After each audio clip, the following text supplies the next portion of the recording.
Hi dears, നിങ്ങളുടെ Sreelakshmi miss ആണ്. നിങ്ങൾക്ക് എക്സാമിന് ടെൻഷൻ ഉണ്ടടാ? നിങ്ങളുടെ മനസ്സിലെ ഏറ്റവും വലിയ ടെൻഷൻ എന്താണ്? ഒരു എക്സാം ആണ്. ഒരു എക്സാമിന് നമ്മൾ എഴുതേണ്ടത് 3 സബ്ജക്റ്റുകളാണ് അല്ലേ?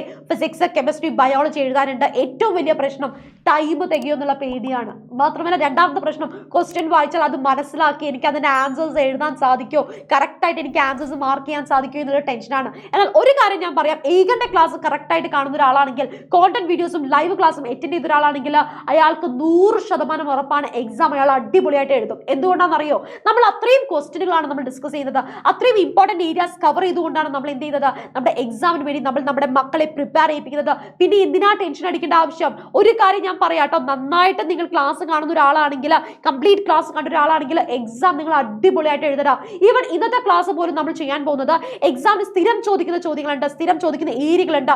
ആ ഏരിയയിൽ നിന്നുള്ള ഇമ്പോർട്ടന്റ് ആയിട്ടുള്ള ചോദ്യങ്ങളാണ് നമ്മൾ ഇപ്പോൾ ഡിസ്കസ് ചെയ്യാൻ പോകുന്നത്. ഈ ക്ലാസ് അവസാനം വരെ കാണാം. നിങ്ങൾക്ക് നാളത്തെ എക്സാമിന് ക്വസ്റ്റ്യൻ പേപ്പറിൽ ഈ ചോദ്യങ്ങൾ നിങ്ങൾക്ക് കാണാൻ സാധിക്കും, ഇതേ ടൈപ്പ് ക്വസ്റ്റ്യൻസ് നിങ്ങൾക്ക് കാണാൻ സാധിക്കും, ഇതേ ടോപ്പിക് നിങ്ങൾക്ക് കാണാൻ സാധിക്കും. അത്രയും ഉറപ്പാണ് ഈ ഒരു ഏരിയാസ്, നമ്മൾ പഠിപ്പിക്കുന്ന ഏരിയാസ് എക്സാമിന് വരും എന്നുള്ളത് കേട്ടോ. അപ്പൊ നമുക്ക് ആദ്യത്തെ ചോദ്യത്തിലേക്ക് പോവാം. ഫസ്റ്റ് ക്വസ്റ്റ്യൻ എന്താണ് ചോദിച്ചിരിക്കുന്നത്? The figure shown below is an instrument used in hospitals to separate different blood components from blood samples. Identify the instrument. ഈ ഉപകരണത്തിന്റെ പേരെന്താണ്? എന്താണ്? നമ്മുടെ ബ്ലഡ് സാമ്പിൾസിൽ നിന്ന് ബ്ലഡ് കമ്പോണന്റ്സിനെ സെപ്പറേറ്റ് ചെയ്യാൻ വേണ്ടി ഉപയോഗിക്കുന്ന ഉപകരണം ഇവിടെ തന്നിട്ടുണ്ട്. ടെക്സ്റ്റ് ബുക്കിലുള്ള ഇമേജ് ആണ്. ഇത് എന്താണെന്നാണ് ചോദിച്ചിരിക്കുന്നത്. എന്താണ് ഈ മെത്തേഡ്? നമ്മൾ പറയുന്ന പേരാണ് സെൻട്രിഫ്യൂഗേഷൻ ആണല്ലേ? ഇതാണ് സെൻട്രിഫ്യൂഗേഷൻ ആണ്. മാത്രമല്ല അടുത്ത ചോദ്യം എന്താ ചോദിച്ചിരിക്കുന്നത്? Write any other situation. ഇത് നമ്മൾ വേറെ എവിടെയൊക്കെ നമ്മൾ യൂസ് ചെയ്യുന്നുണ്ട്? എവിടേക്കൊക്കെയാണ് നമ്മൾ യൂസ് ചെയ്യുന്നത്? ടെക്സ്റ്റ് ബുക്കിൽ കറക്റ്റ് ആയിട്ട് പറഞ്ഞിട്ടുണ്ടാ. നമ്മൾ എന്താണ് to separate butter from curd അല്ലേ, അതിന് ഉപയോഗിക്കുന്നുണ്ട്. അടുത്തത് ലാബുകളിൽ, ലബോറട്ടറികളിൽ നമ്മൾ എന്ത് ചെയ്യാണ്, നമ്മൾ എക്സ്പെരിമെന്റ് ചെയ്യുമ്പോൾ കിട്ടുന്ന പ്രസിപ്പിറ്റേറ്റ് സെപ്പറേറ്റ് ചെയ്യാൻ ഉപയോഗിക്കുന്നുണ്ട്. ഇതൊക്കെ നിങ്ങൾക്ക് അവിടെ എഴുതാം അല്ലെ? ഇവിടെ എന്താണ് അനദർ സിറ്റുവേഷനെ പറഞ്ഞുള്ളൂ. നിങ്ങൾക്ക് വേണമെങ്കിൽ ആ 2 സിറ്റുവേഷൻ അവിടെ എഴുതി വെക്കുക കേട്ടോ. It is A very important topic. കാരണം സെപ്പറേറ്റിംഗ് മെത്തേഡ് നമ്മൾ പലതും പഠിച്ചിട്ടുണ്ട്. ഇതിൽ നിന്ന് ഏത് വേണമെങ്കിലും ചോദിക്കാം. 100% ഉറപ്പിച്ചോളൂ, സെപ്പറേറ്റിംഗ് കമ്പോണന്റ്സ് അല്ലെങ്കിൽ സെപ്പറേറ്റിംഗ് മിസ്റ്റർ ടോപ്പിക് നാളത്തെ പരീക്ഷയ്ക്ക് കാണാൻ സാധിക്കും കേട്ടോ. അതേപോലെ ഇവിടെ ഒരു ടേബിൾ തന്നിട്ടുണ്ട് അല്ലെ? മാച്ച് ദി ഫോളോയിങ് ആണ്, സെയിം ടോപ്പിക് ആണ്. എന്താണ് ചോദിച്ചിരിക്കുന്നത്? Mixture of water and acetone. വാട്ടറും അസറ്റോണും നമ്മൾ ഏത് മെത്തേഡ് ഉപയോഗിച്ചിട്ടാണ് സെപ്പറേറ്റ് ചെയ്യുന്നത്? അത് എന്തുകൊണ്ടെന്നാണ് ചോദിച്ചിരിക്കുന്നത്. ഇവിടെ നമ്മൾ ഉപയോഗിക്കുന്ന മെത്തേഡ് ഏതാണ്? യെസ്, നമ്മൾ ഉപയോഗിക്കുന്നത് ഡിസ്റ്റിലേഷൻ ആണ് അല്ലേ? ഡിസ്റ്റിലേഷൻ ഉപയോഗിക്കാൻ കാരണം എന്താണ്? ബിക്കോസ് അവർ തമ്മിലുള്ള ബോയിലിംഗ് പോയിന്റിൽ നല്ല വലിയ വ്യത്യാസമുണ്ട് അല്ലെ? Large difference in the boiling point. നമ്മൾ പറയുകയാണെ ജലവും അസറ്റോണും ചേർന്ന മിശ്രിതം വേർതിരിക്കാൻ ശ്വേതനം ഉപയോഗിക്കുന്നു. അതിന്റെ കാരണം എന്ന് പറയുന്നത് ഘടകങ്ങൾ തമ്മിലുള്ള തിളനില എന്താണ്, വളരെ അധികം വ്യത്യാസമുണ്ട് അല്ലെ? വലിയ വ്യത്യാസമുണ്ട്. ഇനി അടുത്തത് പെട്രോളും മണ്ണെണ്ണയും ചേർന്നുള്ള മിശ്രിതം. അപ്പൊ നിങ്ങളുടെ മനസ്സിൽ വന്നത് ഏതാണ്? ആ സെപ്പറേറ്റിംഗ് ഫണൽ ആണല്ലേ? കാരണം ഡെൻസിറ്റി ഡിഫറൻസ് ആണ്. എന്നാൽ ഇവിടെ നമുക്ക് സെപ്പറേറ്റിംഗ് ഫണൽ തന്നിട്ടുണ്ടോ? ഇല്ല. പകരം ഏതൊക്കെയാണ്? സെൻട്രിഫ്യൂഗേഷനും ഫ്രാക്ഷണൽ ഡിസ്റ്റിലേഷൻ ആണ് തന്നത്. അപ്പൊ നിങ്ങൾ പറയുമ്പോൾ സേ ക്വസ്റ്റ്യൻ തെറ്റാണ്, നമുക്ക് ഇവിടെ എക്സ്ട്രാ മാർക്ക് കിട്ടിയ ക്വസ്റ്റ്യൻ തെറ്റൊന്നല്ല. നമ്മുടെ ടെക്സ്റ്റ് ബുക്കിൽ ക്രൂഡ് ഓയിൽ എന്നുള്ളൊരു ടേം നിങ്ങൾ കണ്ടിട്ടുണ്ടോ? ക്രൂഡ് ഓയിലിൽ നിന്നും പെട്രോൾ, ഡീസൽ, കെറോസിൻ ഇതെല്ലാം സെപ്പറേറ്റ് ചെയ്യാൻ നമ്മൾ എന്ത് ഉപയോഗിക്കുന്നുണ്ട്? ഫ്രാക്ഷണൽ ഡിസ്റ്റിലേഷൻ ഉപയോഗിക്കുന്നുണ്ട്, ആംശിക സ്വേദനം ഉപയോഗിക്കുന്നുണ്ട്. കാരണം എന്താണ്? അവർ തമ്മിലുള്ള ബോയിലിംഗ് പോയിന്റ് ഡിഫറൻസ് അത്രയും ചെറുതായത് കൊണ്ടാണ്. അപ്പോൾ ഇവിടെ കറക്റ്റ് ആൻസർ ഇതാണ്, ആംശിക സ്വേദനമാണ്. ഈ പറഞ്ഞ ഘടകങ്ങളുടെ തിളനില തമ്മിൽ എന്താണ്? വളരെ ചെറിയ വ്യത്യാസമാണുള്ളത്. ഇനി അടുത്ത എക്സാമ്പിൾ നേരത്തെ നമ്മൾ ഡിസ്കസ് ചെയ്ത അതേ എക്സാമ്പിൾ ആണല്ലേ? എന്താണ്? To separate blood cells from blood നമ്മൾ ഉപയോഗിക്കുന്നത് സെൻട്രിഫ്യൂഗേഷൻ ആണ്. Because that is a difference in the mass of the components. ഏതാണ്?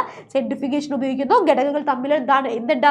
മാസ് ഡിഫറൻസ് ഉണ്ട് അല്ലെ? ഇത്രയേ ഉള്ളൂ. 3 മാർക്കാണ് നമുക്ക് ഇവിടെ ലഭിച്ചത് കേട്ടോ. ഇനി അടുത്ത ടോപ്പിക് എന്ന് പറയുന്നത് ഏതാണ്? നമ്മുടെ എലമെന്റുകളുടെ സിമ്പിൾസും പേരിന്റെ പ്രത്യേകതയുമാണ് അല്ലെ? അത് ഏത് വേണമെങ്കിലും ചോദിക്കാം കേട്ടോ. കൺട്രിയുടെ ബേസിസിൽ അല്ലെങ്കിൽ നമ്മുടെ സയന്റിസ്റ്റിന്റെ പേരിൽ, ഇതൊക്കെ നമ്മുടെ ലൈവ് ക്ലാസ്സിൽ നമ്മൾ ഡിസ്കസ് ചെയ്തിട്ടുണ്ട്. ഇവിടെ ചോദിച്ചിരിക്കുന്നത് ലാറ്റിൻ നെയിം റിലേറ്റഡ് ആയിട്ടാണ് അല്ലെ? ഈ ഒറ്റ ടേബിൾ പഠിച്ചാൽ മതി കേട്ടോ. ആ ആൻസർ കംപ്ലീറ്റ് ആയിട്ട് നിങ്ങൾക്ക് എഴുതാൻ സാധിക്കും. എന്താണ്? സോഡിയത്തിന്റെ സിമ്പിൾ എന്നെ വന്നിരിക്കുന്നത് നാട്രിയം എന്ന് പറയുന്ന ലാറ്റിൻ പദത്തിൽ നിന്നാണ് അല്ലെ? പൊട്ടാസ്യം കെ വരാൻ കാരണം കാലിയം എന്ന് പറയുന്ന ലാറ്റിൻ പദമാണ്. കോപ്പർ സിയു വരാൻ കാരണം കുപ്രമാണ്. കോപ്പർ COPPER ആണല്ലോ എന്ന് വെച്ചിട്ട് CO എഴുതി വെക്കരുത്, CU ആണ്. വളരെ ഇമ്പോർട്ടന്റ് ആണ്.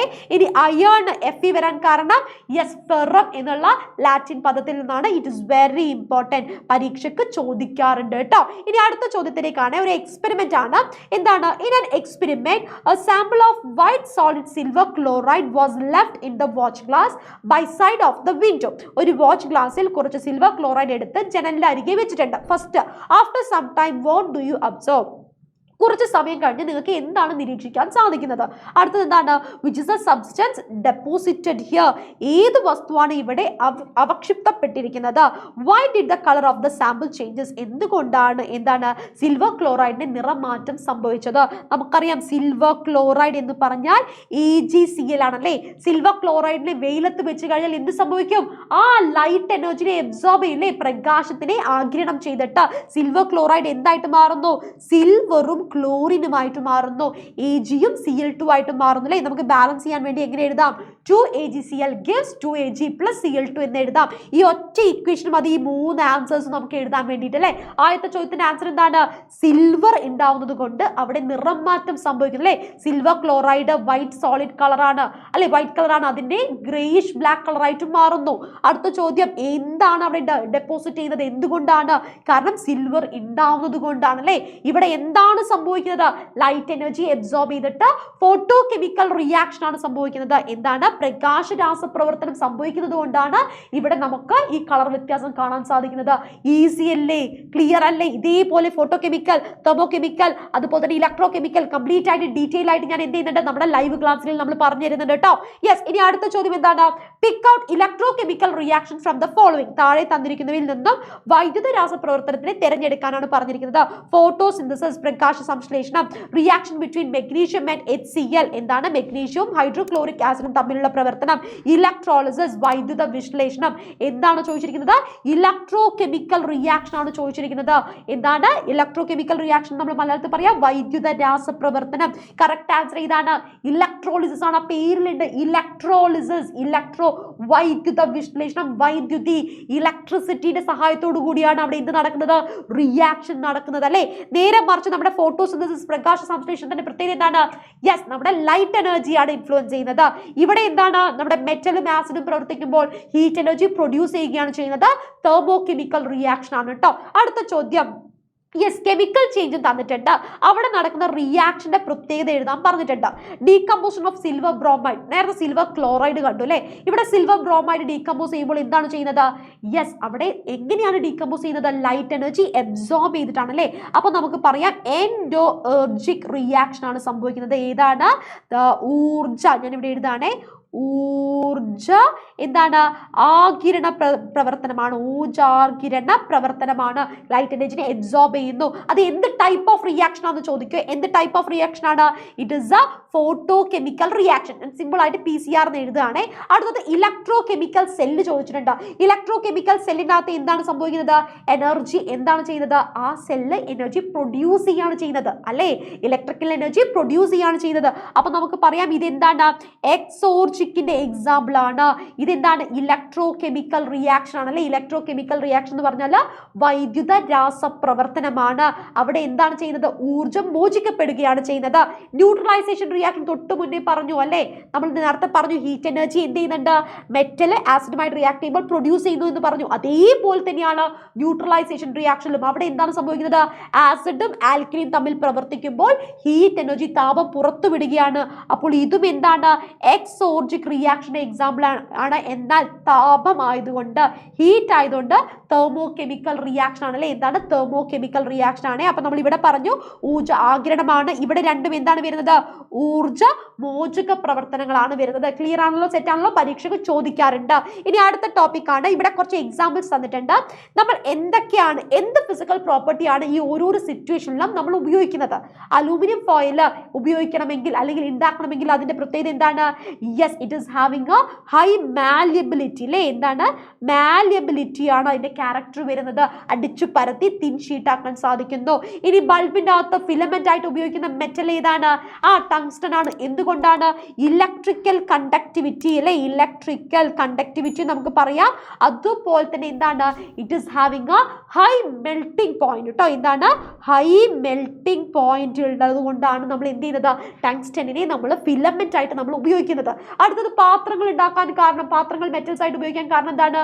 ബിക്കോസ് thermal conductivity കൂടുതലാണ് അല്ലേ. എന്താണ്? thermal conductivity കൂടുതലാണ്. ഗോൾഡിന്റെ പ്രത്യേകത എന്താണ്? മെറ്റാലിക് ലസ്റ്റർ പറയാം, ഡക്റ്റിലിറ്റി പറയാം, മാലബിലിറ്റിയും പറയാം അല്ലെ. ഗോൾഡ് ആയിട്ട് നമ്മൾ ഉപയോഗിക്കാനുള്ള റീസൺസ് നമുക്ക് ഇത് മൂന്നും പറയാൻ സാധിക്കുന്നു. അപ്പൊ നമ്മൾ ആ ചോദ്യം ക്ലിയർ ആണല്ലോ എന്റെ മക്കൾക്ക്. ഇനി അടുത്ത ചോദ്യത്തിലേക്കാണ്. ഈ താഴെ തന്നിരിക്കുന്ന കുറേ എക്സാമ്പിൾ തന്നിട്ടുണ്ട്. അതിൽ നിന്നും ട്രൂ സൊല്യൂഷൻ കൊളോയിഡ് സസ്പെൻഷൻ ആയിട്ട് നമ്മളെടുത്ത് ക്ലാസിഫൈ ചെയ്യാൻ ചോദിക്കാറുണ്ട്. ഒരു കാര്യം ഞാൻ പറയാം, പരീക്ഷയ്ക്ക് ഇത്രയും എക്സാമ്പിൾസ് ഒന്നും തരില്ല കേട്ടോ. ഒരു 5 എക്സാമ്പിൾസ് ഒക്കെ തരത്തുള്ളൂ. അപ്പൊ എന്റെ മക്കൾ എന്താ ചെയ്യേണ്ടത്? പരീക്ഷയ്ക്ക് ഈ എക്സാമ്പിൾസ് മുഴുവൻ പഠിച്ചു പോവാ. കാരണം ഇതിൽ നിന്നായിരിക്കും പരീക്ഷയ്ക്ക് ചോദിക്കുന്നത് അല്ലെ. അപ്പൊ സൊല്യൂഷൻസ് എന്ന് പറഞ്ഞാൽ എന്താണ്? ഷുഗർ സൊല്യൂഷൻ, ഫ്രഷ് എയർ, അതുപോലെ തന്നെ ഇങ്ക് സൊല്യൂഷൻസ് ആണ്. പഞ്ചസാര, ലായനി, ശുദ്ധവായു, മഷി. ഇനി കൊളോയിഡിന്റെ പ്രത്യേകത എന്താണ്? പാല്, ഫോഗ്, ഡൈല്യൂട്ട് റൈസ് വാട്ടർ. പാല്, മഞ്ഞ്, നേർപ്പിച്ച കഞ്ഞിവെള്ളം കൊളോയിഡുകളുടെ എക്സാമ്പിൾ ആണ്. സസ്പെൻഷൻ എന്ന് പറയുന്നത് മഡി വാട്ടർ, ചളിവെള്ളം. അതിന് കൂടെ നമുക്ക് എന്തും പറയാം? ചോക്ക് വാട്ടറും പറയാം കേട്ടോ. Chalk water. യെസ്, ചോക്ക് വാട്ടറും എന്താണ്? സസ്പെൻഷന്റെ എക്സാമ്പിൾ ആണ്. ഈ എക്സാമ്പിൾ പഠിച്ചു വെച്ചിട്ട് നിങ്ങൾ എക്സാം ഹാളിലേക്ക് പോവാ. കാരണം എന്താണ്? പരീക്ഷയ്ക്ക് ഇതേപോലത്തെ എക്സാമ്പിൾ തന്നിട്ട് ക്ലാസിഫൈ ചെയ്യാൻ ചോദിക്കും. ഓക്കെ, ഇനി അടുത്ത ചോദ്യം എന്താണ്? Water is heated continuously in A round bottom flask. The temperature is recorded. ഒരു എന്താണ്? നമ്മൾ ഉരുണ്ട ഫ്ലാസ്കിൽ നമ്മൾ വെള്ളം എടുത്തിട്ട് നമ്മൾ തിളപ്പിക്കുകയാണ് കേട്ടോ. ഫസ്റ്റ് ചോദ്യം, what is the boiling point of water? എത്രയാണ്? നമുക്ക് എല്ലാവർക്കും അറിയുന്ന ആൻസർ ആണല്ലോ, 100 ഡിഗ്രി സെൽഷ്യസ്. എഴുതാൻ മറക്കരുതേ. ഇനി അടുത്തത്, though the flask is heated continuously the temperature remains constant. 0 degree Celsius തന്നെയാണ്. വൈ? എന്താണ്? ഫ്ലാസ്കിനെ തുടർച്ചയായി ചൂടാക്കുമ്പോഴും ടെമ്പറേച്ചർ 100 ഡിഗ്രി സെൽഷ്യസ് തന്നെയാണ് കാണിക്കുന്നത്. എന്തുകൊണ്ട്? പിന്നെയും ഞാൻ ചൂടാക്കുന്നുണ്ട്, ടെമ്പറേച്ചർ കൂടുന്നുണ്ട്, എന്നാൽ അതിൻ്റെ അകത്ത് റീഡിങ് 100 ഡിഗ്രി സെൽഷ്യസ് കാണിക്കുന്നത്. എന്തുകൊണ്ടാ? ബിക്കോസ് വെള്ളം നീരാവിയായിട്ട് മാറാനാണ് ചൂടെടുക്കുന്നത് അല്ലേ. ആ ഹീറ്റ് എനർജി ഉപയോഗിച്ചിട്ട് വാട്ടർ എന്ത് ചെയ്യുന്നു? It converts into water vapour. അടുത്ത ചോദ്യം അപ്ലൈഡ് ലെവൽ ആണ്. Steam causes more severe burns in the boiling water. Why? എന്താണ്? നീരാവി കൊണ്ടുള്ള പൊള്ളൽ തിളച്ച വെള്ളത്തിനെക്കാട്ടും കൂടുതലാണ്. എന്തുകൊണ്ടാണ്? കാരണം ചൂട് മുഴുവൻ എവിടെയാണുള്ളത്? യെസ്, ഈ ചൂട് മുഴുവൻ എബ്സോർബ് ചെയ്തിട്ടാണ് വാട്ടർ വേപ്പർ ആയിട്ട് മാറിയത്, സ്റ്റീം ആയിട്ട് മാറിയത്. അതുകൊണ്ട് സ്വാഭാവികമായിട്ടും സ്റ്റീം വെച്ചുള്ള ബേണിംഗ് ആണ് ഏറ്റവും കൂടുതൽ ഉണ്ടാവുന്നത് കേട്ടോ. ഇനി അടുത്ത ചോദ്യം, യെസ്, ഇലക്ട്രോളിസിസ് ഓഫ് വാട്ടർ ആണ്. എയും ബിയും കണ്ടെത്താൻ ചോദിച്ചിട്ടുണ്ട്. എയും ബിയും എന്താണ്? എ എന്ന് പറയുന്നത് ഹൈഡ്രജൻ ഗ്യാസ് ആണ്.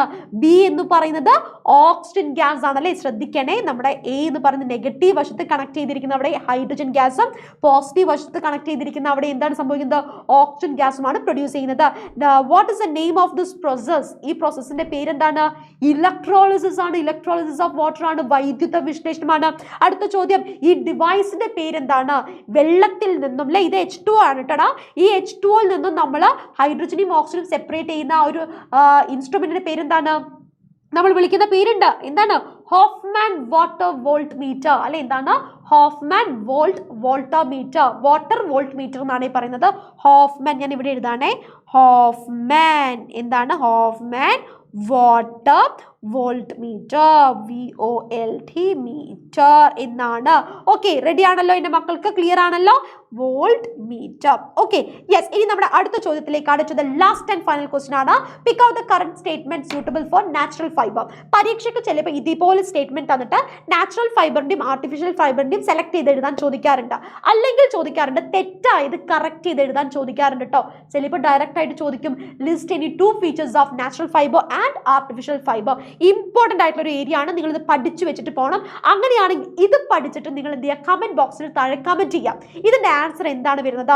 നാച്ചുറൽ ഫൈബറിന്റെ, പ്രകൃതിദത്ത ഫൈബറുകളുടെ എന്താ പറയുക, പ്രോപ്പർട്ടീസ് ഈ തന്നതിൽ ഏതൊക്കെയാണെന്ന് താഴെ നിങ്ങൾ കമന്റ് ചെയ്യുക. ഇതിന്റെ ഡീറ്റെയിൽ ക്ലാസ് നമ്മുടെ ലൈവ് ക്ലാസ്സിൽ ടീച്ചർ പറയുന്നതായിരിക്കും. സോ ഈ ക്ലാസ് യൂസ്ഫുൾ ആണെന്ന് തോന്നുകയാണെങ്കിൽ ഇഷ്ടപ്പെട്ട ലൈക്ക് ചെയ്യാൻ മറക്കരുത്. മാക്സിമം ഫ്രണ്ട്സിലേക്ക് ഒക്കെ ഷെയർ ചെയ്യുക. അവരെല്ലാവരും പഠിച്ച് എക്സാം സെറ്റ് ആയിട്ട് അടിപൊളിയായിട്ട് എഴുതട്ടെ. അപ്പോൾ all the very very very best. എല്ലാ മക്കൾക്കും എക്സാം നന്നായിട്ട് എഴുതാൻ സാധിക്കട്ടെ. നമുക്ക് പിന്നീട് കാണാം. ബൈ.